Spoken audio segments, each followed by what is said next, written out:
एक गांव में हरिराम नाम का आदमी रहता था।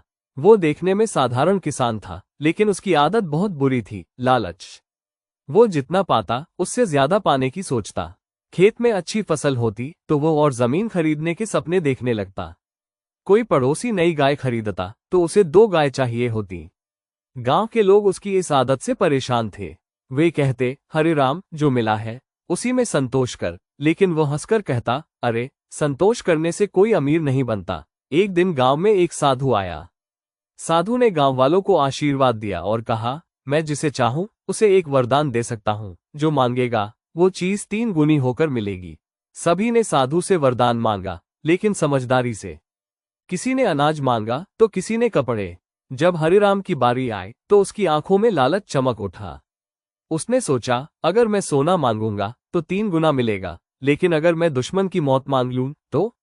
उसने चालाकी से कहा, साधु बाबा, मुझे जो भी दूं उसका 3 गुना वापस मिल जाए। साधु ने वरदान दे दिया।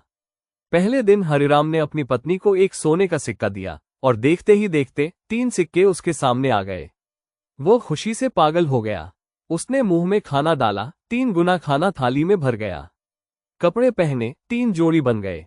लेकिन धीरे धीरे उसका लालच और बढ़ गया।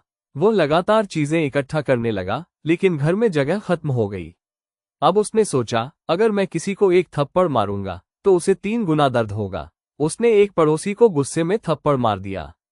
पड़ोसी ने बदले में उसे एक जोरदार घूंसा मारा और वरदान के कारण हरिराम को 3 गुना दर्द हुआ। तब उसे समझ आया कि यह वरदान सिर्फ भौतिक चीजों के लिए नहीं, बल्कि अच्छे बुरे सबके लिए है। लालच में उसने अपने ही जीवन को कठिन बना लिया। आखिर में उसने साधु को ढूंढा और वरदान वापस लेने की विनती की। साधु ने मुस्कुराकर कहा, लालच हमेशा उल्टा पड़ता है बेटा। वरदान हट गया, लेकिन हरिराम के मन से लालच कभी पूरी तरह नहीं गया। हाँ, अब वो कम से कम इतना जरूर जान गया था कि हर चीज 3 गुनी पाना हमेशा वरदान नहीं होता।